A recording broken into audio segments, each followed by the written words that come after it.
This is a Victorian romance story taken place in London, 1838. The rain in Derbyshire had a sound all its own in the autumn of 1838. It wasn't the hurried, angry rattle of London rain, but a slow, persistent whisper that clung to the ancient stones of Colberg Estate and seeped into the silence of its halls. For 8 months, that whisper had been Jane's most constant companion. 8 months since the Duke, her husband Ainsley, had sailed for Paris on matters of the crown, leaving her with a kiss that tasted of promises and a quiet that grew heavier with each passing week. Jane, Duchess of Colberg, traced the path of a raindrop as it slid down the tall library window.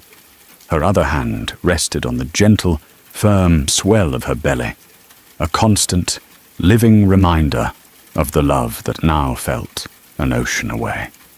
"He will be home soon, little one," she murmured, the words a soft puff of mist on the cold glass. "I haven't written a word about you in my letters. Not one.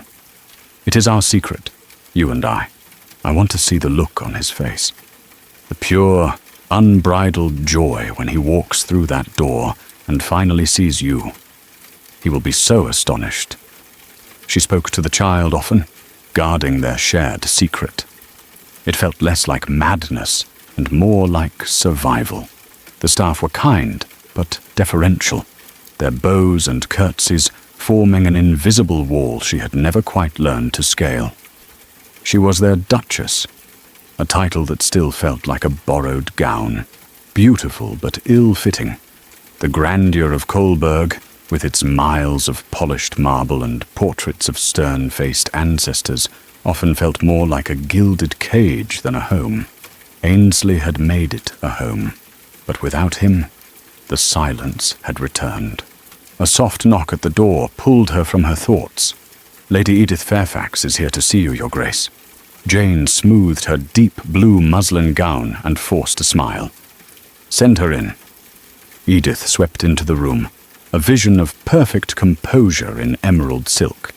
She was Ainsley's childhood friend, the woman everyone had assumed he would marry, and since his departure, she had appointed herself Jane's keeper. "My dear Jane," Edith said, her voice smooth as cream as she air-kissed Jane's cheek. "You are positively blossoming." Her eyes drifted meaningfully to Jane's stomach. Ainsley must be overjoyed in his letters. He always did talk so fondly of wanting children. Jane's smile became genuine, and she lowered her voice conspiratorially, trusting her friend. "Actually," she confessed, "he doesn't know yet. I haven't written a word about it. I want it to be a surprise for when he returns." Edith's eyes widened with a magnificent display of feigned delight. "Oh, my dear, how wonderfully romantic. You absolutely must keep it a surprise. The look on his face will be a memory to treasure forever. What a clever, loving idea." She patted Jane's hand, her touch cool as ice. "But a man's heart can be a fragile thing, Jane. It must be protected, guarded from any past sorrows that might trouble his peace of mind." The words hung in the air, chilling despite their sweet delivery. "I have no such sorrows to trouble him," Jane said quietly. "Of course not, dear," Edith soothed. "It's just, you are so good. To pass the time, why don't you show me some of your treasures, the things you brought with you from your old life? Mementos always tell the truest stories, don't you think?" Uneasy but unwilling to seem secretive, Jane retrieved a small, plain wooden box from a bookshelf. Inside lay a few simple treasures: a pressed wildflower, a locket, and a faded charcoal sketch of a young man's face. Edith picked it up as if it were a venomous insect, her breath hitching in a small, theatrical gasp. "Oh, and who is this?" Jane felt a flush of embarrassment. "That is no one of consequence. Mr. Alden. He was a friend from long ago. It is just a memory." "A memory," Edith repeated, her gaze fixed on the sketch. A strange, calculating light sparked in her eyes. The pieces were falling into place, a secret pregnancy and a secret friend from the past. She placed the sketch back in the box with a reverence that felt mocking. "Every woman is entitled to her memories," Edith said softly, rising to leave. "Thank you for sharing them with me." After she was gone, the library felt colder than before. Jane told herself she was being foolish. Edith was her friend. She was only trying to help. But as dusk settled, she couldn't shake the feeling that she had just willingly handed her most precious secrets to a woman who held them like weapons. Miles away, Edith Fairfax sat at her desk, the name Mr. Alden echoing in her mind. Now all she needed was a location, an address, a task a woman of her resources could easily accomplish with a few discreet inquiries. The real work could begin. The art of imitation, Edith Fairfax believed, was not in the broad strokes, but in the details. It was in the precise, gentle loop of a J, the slight hesitation before the cross of a T, the small, unconscious habits of a person's hand. For 2 days following her visit with the Duchess, Edith did nothing but study. She had, over the years, collected a handful of thank-you notes and invitations from Jane, and she spread them across her polished mahogany desk like a general mapping a battlefield. She wasn't merely copying letters. She was inhabiting a mind. What would a simple girl, elevated to a station she could never truly command, feel in the suffocating silence of a ducal estate? She would feel small. She would feel lonely. She would, in the deep, quiet parts of the night, undoubtedly feel a pang of regret for the life she'd left behind. It was this imagined regret that Edith would wield as her weapon. She chose the stationery with care, a creamy, heavy stock that was nearly identical to Jane's own. She dipped the pen, took a breath, and let her wrist go slack, mimicking the soft, unassuming pressure of the Duchess's script. "My dearest Mr. Alden," she began. The name felt foreign, common on her tongue. "I pray this letter finds you well. Forgive the boldness of this correspondence after so many years of silence. But in the long hours of my husband's absence, I find my thoughts often drift to the past. They drift to simpler times, and to the friends who knew me not as a duchess, but simply as Jane." The words flowed, each one a perfect blend of truth and poison. She wrote of the rain, of the quiet halls, of a loneliness that felt profound, all things Jane genuinely felt. But then, Edith added the twist. The subtle barb meant to hook a good man's heart. "I sometimes wonder if the path I chose was the right one. This world is beautiful, but it is not always kind, and I confess I feel a stranger within it still. I do not wish to be a burden, but the memory of your steadfast friendship has been a small light in a rather dim season. I hope the years have been good to you. I think of you often. Yours with the fondest of memories, Jane Whitmore, Duchess of Colberg." She didn't ask him to visit. Not yet. That would be too obvious. This first letter was merely a seed. She signed Jane's name, the forgery so flawless it gave her a thrill of dark satisfaction. She sealed it not with the Duke's official crest, but with a simple wax seal of a songbird, one she knew Jane favored for personal notes. It was another perfect, intimate detail. The next morning, she gave the letter to a stable boy she had long kept in her pocket, with coin and quiet threats, instructing him to post it from a town miles away. The letter travelled for 3 days, making its way from the grandeur of Derbyshire to a modest, respectable estate in the gentle hills of Somerset. There lived Mr. James Alden. He was a man of quiet habits and scholarly pursuits, content with his books, his gardens, and the familiar rhythms of country life. He had never married, not for lack of opportunity, but because the memory of the clever, kind-hearted girl from his youth had set a standard no other woman had ever quite met. He had been heartbroken when she married a duke, but he had wished her well, and had folded her memory away like a treasured page in a book. He was in his study, reviewing accounts, when his housekeeper brought in the mail. He saw the ducal seal on the envelope's reverse, and his brow furrowed. It was official, imposing. He assumed it was a notice regarding land boundaries or some such matter.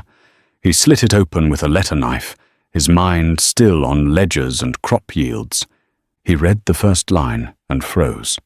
"My dearest Mr. Alden." He read it again, and then a third time. The world outside his window, the gentle autumn sun, the rustle of leaves, seemed to fall away. The letter felt warm in his hands, a ghost from another life. He stood and walked to the window, his heart thudding with a strange, forgotten rhythm. Jane. He remembered her not as a duchess in silks, but as a girl with a smudge of dirt on her cheek and laughter in her eyes. The letter sounded like her, the gentle phrasing, the humility, but the sadness. That was new. I wonder if the path I chose was the right one. The sentence struck him like a physical blow. He saw it all in his mind. A young, gentle woman, trapped in a cold, loveless marriage to a powerful man, left alone for months on end. She was isolated, unhappy, reaching back through time to the one person she remembered as a true and simple friend. He felt a surge of profound, protective pity. The great Duke of Kolberg had given her a title, but he had clearly failed to give her happiness. Propriety screamed that he should burn the letter and forget it. To respond, to even acknowledge it, was to step into a world of immense complication and potential scandal. He was a simple gentleman. She was a duchess. There was a chasm between them. But the letter in his hand felt less like a breach of etiquette and more like a plea. A quiet, desperate cry for help, disguised in polite, nostalgic prose. He thought of her in that great, lonely estate, pregnant and abandoned, thinking of him. How could he do nothing? He spent the rest of the day in a haze, the letter tucked in his breast pocket, resting against his heart. By evening, as the sun set and filled his study with long, melancholic shadows, he knew what he had to do. His friendship with Jane had been one of the purest things in his life. He would not abandon it now, title or no title. He folded the letter, his mind made up. Propriety be damned. A friend was in need. The discovery of the sketch was merely the key. Edith now needed to find the lock. A name was not enough. She required a location, a history, a tangible man she could pull from the shadows of Jane's past and place onto the stage she was building. She did not wait long. The very next afternoon, she returned to Kolberg, her expression a perfect portrait of friendly concern. She found Jane in the gardens, enjoying a rare moment of pale, watery sunlight. "My dear, I hope you do not think me foolish," Edith began, linking her arm through Jane's as they walked. "But I was so charmed by the story of your Mr. Alden. It is a testament to your good heart that you hold on to such simple, honest friendships." Jane smiled, suspecting nothing. "He was very kind." "I am sure he was," Edith said, her tone dripping with false sincerity. "It is so easy to lose track of people. What was his Christian name again? My memory is a sieve." "James," Jane offered. "Mr. James Alden." "James," Edith repeated, as if tasting the name. "And his family were from Somerset, I believe you said? Such a beautiful county. My aunt has a home near Bath. The Aldens must have been a well-regarded family." "They were respected," Jane corrected gently, "though their estate was a modest one. I believe it was called Greenbrier."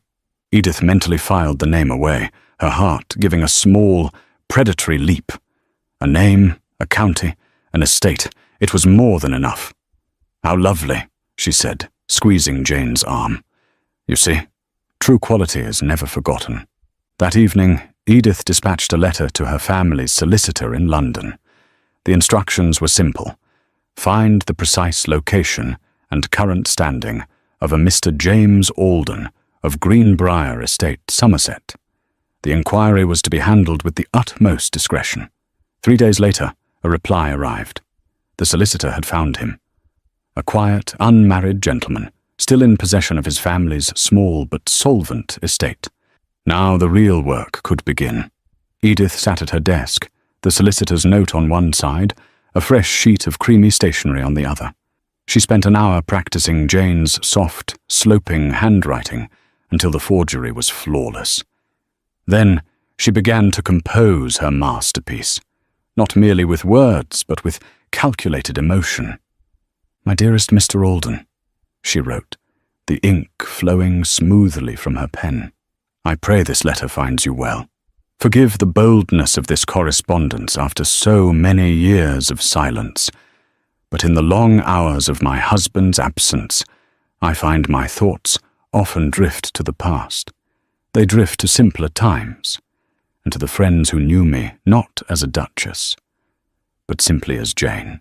The letter was a work of art, each sentence a perfect blend of truth and poison.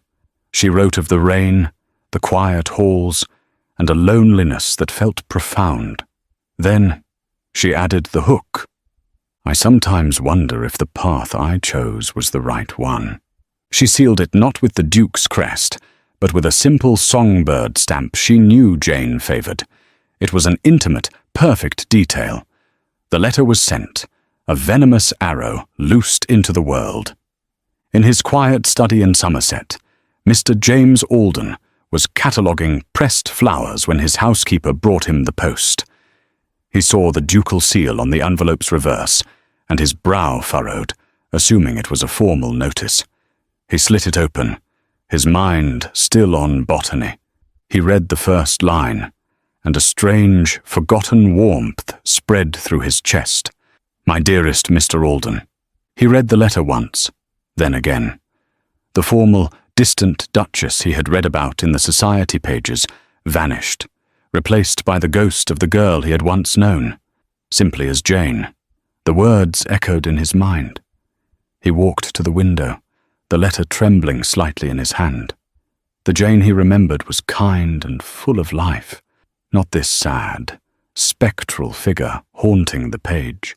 "I sometimes wonder if the path I chose was the right one." A cold knot of concern tightened in his stomach. The words were not just nostalgic.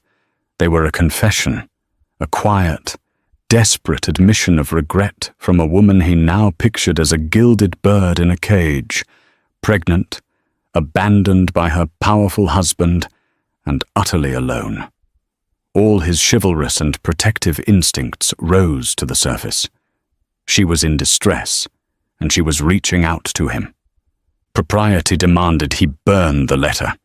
It was a dangerous, scandalous thing, but his heart demanded something else. His friendship with Jane had been one of the purest things in his life. He could not, would not ignore what he perceived as a cry for help. By evening his mind was made up. He would be discreet, of course, but he would go. He had to. A friend was in need. The moment Mr. Alden's carriage had cleared the drive, a cold, triumphant certainty settled over Edith Fairfax. The first act of her play was complete. She now had more than a rumour. She had a witnessed event, a perfect scene of polite confusion that she could twist into a portrait of illicit sorrow. She didn't wait. After taking her leave of a still unsettled Jane, she returned to her own family's nearby estate. That evening, she retired to her chambers and locked the door. She laid out her finest stationery, paper so heavy and elegant it could carry the weight of the most devastating lie. Her hand did not tremble as she dipped her quill. Her mind was a perfectly clear, cold instrument of destruction. She began by painting a picture of her own reluctant virtue. "My dearest Ainsley, I write to you with the heaviest of hearts, for I fear I must break a confidence for your own protection. I have debated for weeks whether to remain silent. But my conscience and my deep affection for you will not allow it." She paused, admiring the tone of feigned anguish. Then she delivered her first, brutal lie. A gentleman from Jane's past, a Mr. Alden, has been a constant presence at Kolberg almost since the month you departed. His visits are long and always in private. I have tried to warn Jane of the gossip, but she dismisses my concerns. Now came the master stroke, the secret Jane had gifted her, now sharpened into the deadliest of accusations. And Ainsley, this is the most difficult thing I have ever had to write. She is with child.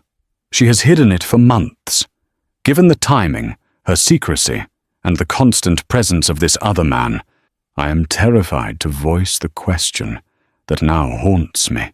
I pray to God I am wrong, but a loyal friend must ask, are you certain the child is yours? She signed the letter with a flourish, expressing her undying friendship and her deepest, most sorrowful regrets. She sealed it with her family crest and handed it to a trusted messenger the next morning, along with a heavy purse of coins. "This must get to the Duke in Paris with the utmost speed," she commanded. "Use the fastest mail coach. It is a matter of the gravest urgency." As she watched the messenger ride away, a thin, satisfied smile touched her lips. She had not just lit a fuse. She had aimed an arrow directly at the heart of their marriage. The journey from Paris had been a blur of rattling carriage wheels, grey landscapes, and the ceaseless torment of Edith's words seared into his memory. Ainsley, Duke of Kolberg, did not return home seeking comfort. He returned seeking a truth he was terrified to find, his heart a raw, open wound. He burst through the doors of Kolberg, the wind and rain chasing him into the hall. He was not the loving husband who had left 8 months ago. He was a spectre of grief and suspicion. As if summoned, Edith scurried from the drawing room, her face a perfect mask of worried surprise. "Ainsley, you're home. We had no idea." "Your letter arrived," he cut her off, his voice flat and cold. He scanned the hall, his eyes landing on a young footman. "You," he commanded. "There has been a Mr. Alden visiting this house. Is that correct?" The footman, startled, paled. "Yes, Your Grace. He was here." "Was here when?" Ainsley pressed, his voice dangerously quiet. "This past week, Your Grace," the boy stammered, wanting only to be truthful. "And before that, I believe." It was the final nail. The boy's innocent, ambiguous words twisted in Ainsley's mind, confirming Edith's lie of constant visits. A low sound of pure anguish escaped Ainsley's throat. He turned toward the grand staircase. "Ainsley, where are you going?" Edith cried, moving to follow. He stopped and turned, his eyes blazing with a pain so profound it was terrifying. "Stay here," he ordered. "This is between my wife and me." He took the stairs 2 at a time, his mind a maelstrom of betrayed love and shattered honor. He was not angry. He was broken. He reached their chambers and threw open the door without knocking. Jane was sitting by the fire. She looked up, and for one beautiful, terrible second, her face was alight with the purest joy he had ever seen. "Ainsley!" she cried, rising to her feet, her hands outstretched as she rushed toward him, a radiant smile on her face. "You're home!" He stood rigid as a statue. She came to a halt just before him, her arms faltering in mid-air as she saw the dead, hollow look in his eyes. The joy on her face curdled into confusion, and then fear. He did not move. He did not embrace her. He did not even breathe. "Please," he said, his voice a ragged whisper. "Sit down." He watched her retreat to a chair, her movements slow and frightened. He began to pace, the words he'd rehearsed in his mind for a week spilling out of him in a torrent of pain. "Why?" he began, his voice cracking. "Why did you never tell me you were with child, Jane? In all your letters, not a single word. Is it because you did not know who the father was?" "What?" she gasped, her hand flying to her belly. Ainsley. No, he didn't let her speak. Mr. Alden, your old friend, has he been a comfort to you in your loneliness? Did you speak of your old life together? Did you regret ever meeting me? He was firing questions so fast she had no time to answer, no space to think. He was drowning her in his own agony. You don't understand. She started, her eyes wide with horror. Oh, I understand, he choked out, finally stopping to face her. I understand that I gave up everything for you. I faced down my own family. I ignored the whispers of all of London society. I told the world that my heart was not for sale, that it belonged to you, and you alone. Tears he didn't know were there began to stream down his face. I chose you over all of them, and you brought this shame upon my house. He saw her face crumble, saw the beginning of a denial, but he couldn't bear to hear it. He couldn't bear for her to lie. Begone by the morning, he whispered, the words tearing out of his soul. I will see to it that a carriage is arranged to take you, wherever you wish to go. I cannot bear to look at you any more. He turned and fled the room, slamming the door behind him, leaving her in the ruins of the life he had just obliterated. That night, the great house was silent, but it wept. In her chambers, Jane cried until no tears were left. A quiet, soul-shattering grief for a crime she did not commit. In his study, Ainsley stared into the fire, a bottle of brandy untouched beside him, his body racked with silent, agonizing sobs for the woman he still loved more than life itself. A soft knock came at the door. Edith entered, her expression one of deep, sorrowful victory. She glided to his side, placing a comforting hand on his shoulder. You did what you had to do, she murmured. I know it hurts, but you are safe now. Your honor is safe. Something inside him snapped. He recoiled from her touch as if he'd been burned, rising to his feet to face her, his eyes hollowed out with a new, terrible clarity.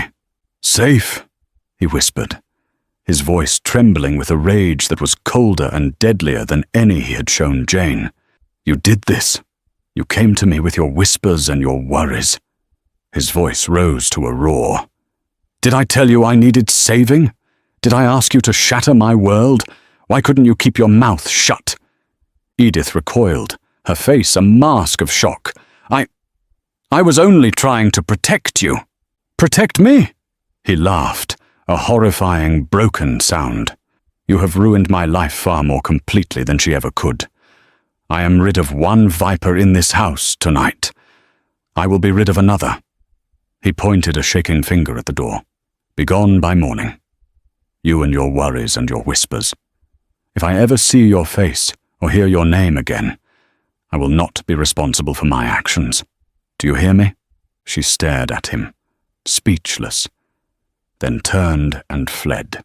Ainsley was left alone in the wreckage, the author of his own desolate hell, having exiled both his wife and his oldest friend in the space of a single, catastrophic night. For 2 days, the silence of Colberg Estate was a living thing. It coiled in the empty corridors, clung to the draped furniture, and settled like a shroud in the heart of its master. Ainsley moved through the grand rooms like a ghost, the echo of his own footsteps a constant accusation. He did not eat. He did not sleep. He sat in his study, a glass of brandy untouched on the table beside him, and stared into the dying embers of the fire, replaying the ruin of his life. He had been right to do it, he told himself. He had been betrayed. His honor demanded it. But the justifications were a thin, brittle shield against the tidal wave of his grief. Every time he closed his eyes, he saw Jane's face, not her supposed guilt, but the incandescent joy of his arrival, followed by the dawning, soul-shattering horror as he spoke. The memory was a fresh torment each time it surfaced. He was lost in this desolate haze when the footman entered, his face pale. "Your Grace," the servant said, his voice trembling. "Mr. Alden is here. He is asking for the Duchess. A jolt of cold, black rage shot through Ainsley. The man's name was a lit match on his raw nerves. This was the source of his ruin, the face of his wife's betrayal. "Send him in," Ainsley rasped. Alden entered the study, his expression one of polite concern. He stopped short when he saw the Duke's ravaged appearance. "Your Grace," Alden began, "forgive the intrusion. I have been in the village these past 2 days. I came to inquire after her Grace, as I have been worried for her spirits." "Her spirits?" Ainsley's laugh was a horrifying, broken sound. "She is gone." "And you are the reason." Alden's face went white with shock. "Gone? What do you mean, gone? Where is she?" "Do not play the innocent with me," Ainsley snarled, rising from his chair, his grief twisting into a more manageable fury. "You and your secret visits, your letters. You have destroyed my house. You have destroyed my wife." "I have done nothing of the sort," Alden retorted, his own honor now stung. "I acted only with the purest of intentions, and only at her request. I would never have come here were it not for her letters." "She wrote you nothing," Ainsley roared. "Then what is this?" Alden cried, his frustration boiling over. He reached into his coat and pulled out the worn, folded stationery, thrusting it forward. "Is this a figment of my imagination?" Ainsley snatched the letter from his hand, intending to throw it directly into the fire. But as he unfolded it, his eyes caught the script. The roaring in his ears stopped. The entire world seemed to fall into a dead, horrifying silence. It was not Jane's handwriting. He had seen his wife's hand 1,000 times. It was gentle, open, with soft, rounded letters. This script was different. It was elegant, sharp, and perfectly controlled, with a distinctive angular flourish on the letter D. A flourish he had known his entire life. A cold dread, so profound it felt like ice water flooding his veins, washed through him. He read the words, and he did not hear Jane's voice in his head. He heard Edith's. "I am terrified to voice the question that now haunts me. Are you certain the child is yours?" The pieces of the past month slammed into place with the force of a physical impact. Edith's feigned concern, the footman's ambiguous answer, Jane's terrified, pleading face, her frantic denial. "You don't understand," that he had refused to hear. It had all been a lie. A perfect, venomous, meticulously crafted lie. And he, the great Duke of Kolberg, had been her willing, idiotic puppet. He had not been betrayed by his wife. He had been the instrument of her destruction. The letter fell from his numb fingers. He stared at Alden, but he did not see him. He saw a carriage rolling away in the rain. He saw the woman he loved, pregnant with his child, cast out into the world with nothing but his cruelty to remember him by. The magnitude of his mistake was immeasurable, a chasm that had opened up and swallowed his entire world. "My God," he whispered, the sound a ragged exhalation of a damned soul. "What have I done?" The letter lay on the floor between them, a pale scrap of paper that had detonated a life. For a single, frozen moment, Ainsley could not breathe. The magnitude of his error was a physical weight, pressing down on him, threatening to crush him where he stood. He saw Jane's face, joyful and rushing toward him, and then her face as he last saw it, a mask of shattered disbelief. Then the paralysis broke, and a ferocious, desperate energy surged through him. It was the energy of a man who has nothing left to lose, and a single impossible debt to repay. He turned to Alden, his eyes wild with a terrifying new purpose. "You will come with me." "Where are we going?" Alden asked, stunned by the Duke's sudden transformation from broken man to commander. "To find my wife," Ainsley said, his voice a raw command. He strode to the bell pull, yanking it with such force it threatened to come off the wall. When a footman appeared, Ainsley's orders were sharp and precise. "Find the driver, Peters, the man who drove the Duchess from this house. Bring him to me now, and tell the stables to prepare my fastest horses and my lightest travelling carriage. We ride in 10 minutes." The elderly driver was brought to the study, trembling under the Duke's intense, unblinking gaze. "The location," Ainsley said, dispensing with all formality. "Winter's Manor." "Where is it?" "Near Bakewell, Your Grace." "In Derbyshire, on her cousin's land," the old man stammered. "Thank you," Ainsley said. The words clipped. He was already moving toward the door, Alden rushing to keep pace. They didn't pack. They didn't stop for coats. They ran from the house and into the waiting carriage as if the hounds of hell were at their heels. The journey was a punishment. Ainsley ordered the driver to be merciless with the horses, to not stop for anything but the briefest of changes. The carriage rattled and swayed over the muddy, rutted roads, every jolt a fresh torment, every mile a testament to his failure. He did not speak. He sat staring out at the rain-lashed landscape, but he saw nothing of it. His mind was a torture chamber, replaying a continuous, looping scene of his own monstrous cruelty. He saw Jane's hand flying to her belly as he spat his vile accusation about their child. He saw the light in her eyes extinguish, not with a flicker, but as if a candle had been snuffed out in a storm. His guilt was a physical sickness coiling in his gut. What state was she in? Alone, heartbroken, heavy with a child he had denied. What if the shock had harmed her? What if the stress had sent her into early labor in that desolate, forgotten house with no one but a grim housekeeper to help her? The fear was a living thing, clawing at his insides, more painful than any wound to his pride had ever been. He had called her his home, and then set the torch to it himself. He had been so consumed with his own perceived pain that he had never once stopped to consider hers. They rode through the night, the carriage lamps a feeble glow against the oppressive dark. Alden remained a silent, grim-faced companion, a living reminder of the lie Ainsley had so willingly embraced. Late on the following day, exhausted and covered in the grime of the road, the carriage slowed. The driver called out, his voice muffled by the wind. They had arrived. Ainsley leaned forward, peering through the rain-streaked window. Through a stand of skeletal winter trees, he saw it.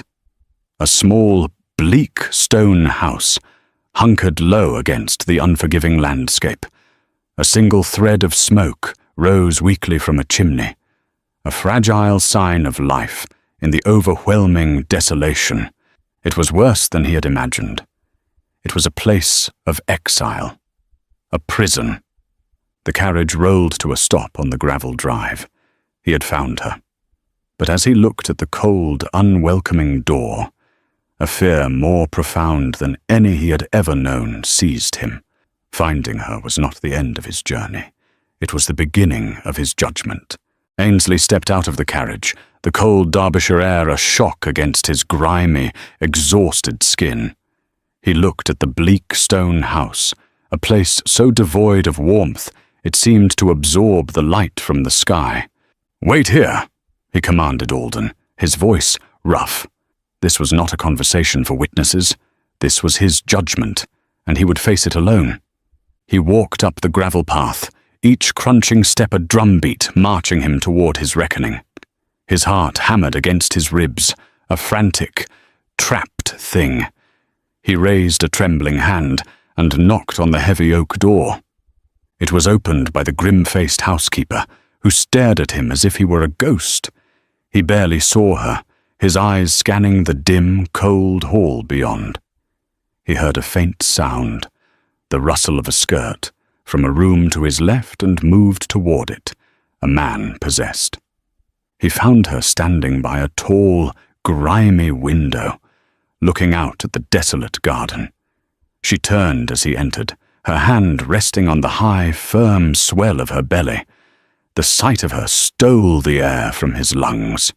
She was pale, and there were new, shadowed hollows beneath her eyes. But she was not broken. She stood with a straight-backed, quiet dignity that was more intimidating than any rage. She was immensely pregnant, the physical reality of their child, a silent, powerful testament to his crime. The silence in the room was a heavy, suffocating thing. He took one step into the room, and then another. "Jane," he breathed, and his own name for her felt like a transgression on his lips. Her expression did not change. Her eyes, once so full of open, trusting love, were now guarded and weary. "You should not have come, Your Grace." The formal title shattered him. It was a wall, a chasm, a declaration that the man she had loved was dead to her. All the carefully rehearsed apologies, the desperate explanations he had crafted on the long journey, vanished from his mind, burned away by the sheer, cold finality in her voice. He crossed the remaining distance between them and sank to his knees on the dusty floorboards at her feet. "Please," he begged, the word a raw, broken sound torn from his throat. He looked up at her, holding nothing back, letting her see the full, wretched ruin of the man he had become. "Don't call me that. Jane, please." His confession came in a ragged, desperate torrent. "I know everything. Edith, the letters, the lies. It was all a lie. I was a fool, Jane. A blind, arrogant, prideful fool. I was in pain, and I let her poison me. I let my own wounded honor matter more than my faith in you. There is no excuse. There is nothing but the truth of what I did. I destroyed our home. I destroyed everything." He reached out, his hand hovering, not daring to touch her. "Can you? Is there any part of you that can ever forgive me?" She looked down at the Duke of Kolberg, kneeling in the dust before her. There was no triumph in her gaze, only a deep and bottomless sadness. Her hand tightened on her belly. "You ask for forgiveness?" she said, her voice quiet but devastatingly clear. "That is a simple word for what you have done. You did not just send me away, Ainsley. You looked at our child, your child, and you believed a lie. You threw him away as easily as you threw me away."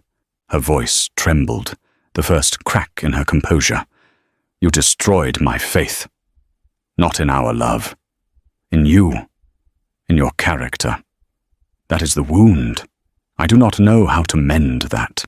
Her words were the judgment he had come for, and they were more absolute than he could have ever imagined. He remained kneeling, his head bowed in acceptance, his world narrowed to the dust on the floor and the sound of his own heart breaking. He looked up at her one last time, his face a mask of agony, and saw her expression suddenly change. Her eyes widened. A sharp, shocked breath hissed through her teeth. Her hand, the one not on her belly, clenched into a fist. "Jane?" he asked, a new alarm cutting through his despair. She let out a low gasp, both hands now pressing hard against her stomach as her body went rigid. "The baby," she whispered, her voice tight with the first, undeniable shock of pain. "It's starting." A powerful contraction seized her, and her knees buckled. He surged up from the floor, catching her in his arms as she cried out, and her hand, the one that would not reach for him in forgiveness, clutched at his arm with a desperate, involuntary strength, pulling him back from the chasm he had created between them. The world narrowed. For Jane, it shrank to the tidal wave of pain that seized her body, a force so absolute it obliterated everything else. For Ainsley, it shrank to the woman in his arms, her knuckles white where she gripped his coat, her face a mask of sudden, shocked agony. The chasm of his betrayal, the weight of his guilt. It all vanished, replaced by a single, primal, all-consuming purpose. Her. "Get the bed ready," he roared over his shoulder to the stunned housekeeper. "Alden, find water, linens. Whatever she needs. Now. He lifted Jane into his arms, his movements sure and steady, despite the frantic terror pounding in his chest.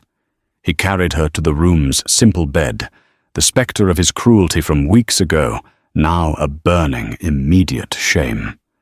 He had exiled her to this cold, forgotten place to endure this moment alone. He would not leave her side now. The hours that followed were a crucible. The world outside the small, candle-lit room ceased to exist. There was only the rhythm of Jane's struggle, her gasps of pain, and Ainsley's constant, steady presence. He held her hand, wiped her brow with a cool cloth, and murmured to her in the long, terrifying moments between the waves. He did not speak of forgiveness. He spoke of her strength, of her courage, of his unending love. He was no longer a duke, but a man, humbled and awed by the fierce, terrible, beautiful power of the woman before him. He was earning his way back to her, not with words, but with unwavering devotion. In the grey pre-dawn light, after a final, soul-tearing cry from Jane, a new sound filled the room, the strong, lusty wail of a healthy baby boy. Mrs. Gable, her grim face softened by tears, cleaned the infant and wrapped him in a clean blanket. She cooed at the small, perfect face, then looked up, her gaze moving from the exhausted mother to the ravaged father. A small, genuine smile touched her lips. "Well now," she said, her voice filled with a quiet satisfaction. "There's no mistaking that. He has his father's smile. That one. The simple, objective words were the final benediction, the undeniable truth that washed away the last stain of Edith's poison." Ainsley looked at the tiny, red-faced infant, who had indeed quieted into a scowl that was a perfect miniature of his own, and his control, so tightly held for hours, finally shattered. He turned away, pressing a fist to his mouth as silent, shoulder-shaking sobs overtook him. He wept for his blindness, for Jane's lonely suffering, for the child he had so monstrously denied, and for the overwhelming, purifying relief of seeing his son safely delivered into the world. Jane, weak but lucid, watched him. She saw not the duke who had condemned her, but the man who was her husband, stripped bare of all his pride, being remade by the sight of his son. In that moment, the last of the ice around her own heart melted away. "Ainsley," she whispered, her voice weak but clear. He turned, his face a wreck of tears. She held the small bundle out to him. "Come and meet your son." He approached the bed as if it were a holy altar, his hands trembling as he took the baby from her. He looked down at the tiny, perfect creature nestled in his arms. His son. His son. He was solid. He was real. He was innocent. Ainsley bent his head and pressed a kiss to the baby's brow, a silent vow to spend the rest of his life being worthy of this miracle. He looked up at Jane, his eyes communicating all the words his shattered heart could not yet form. She met his gaze, and for the first time in what felt like a lifetime, she gave him a small, exhausted, but genuine smile. The forgiveness he had begged for on his knees had finally been granted. Not in words, but in a shared look over the head of their newborn child. He had crossed England to beg for forgiveness, and in a forgotten, crumbling house, holding his son in his arms, he had finally found his way home. The days that followed the birth of their son at Winter's Manor were quiet and fragile. The trauma of the past months had not vanished, but it had been replaced by the immediate, overwhelming reality of the tiny, perfect infant in the cradle by the fire. Ainsley had the driver take Mr. Alden to the village for a proper room, and the two men spoke for the first time as allies before he left. "I owe you a debt I can never repay," Ainsley said, his voice raw with sincerity, "for your honor and for your part in revealing the truth. Your Grace, Alden replied, his own expression clear.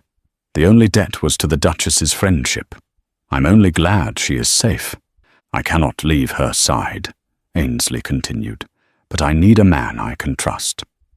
Would you do me the great honor of accompanying my driver back to Kolberg?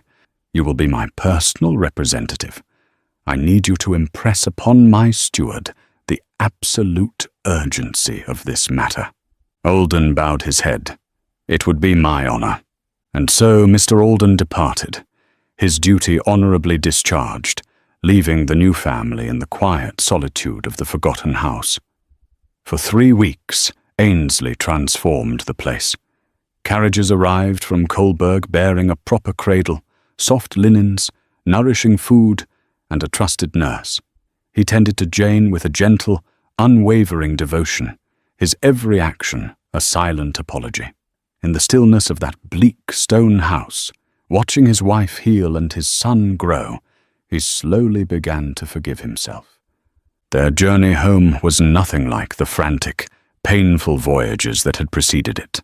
It was slow and careful.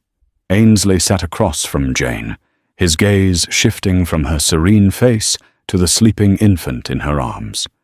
The child, whom they had named Arthur, was the living, breathing symbol of their second chance. 2 years later, the summer sun streamed through the tall windows of the morning room at Kolberg Estate, illuminating the dust motes dancing in the air. The house was no longer silent.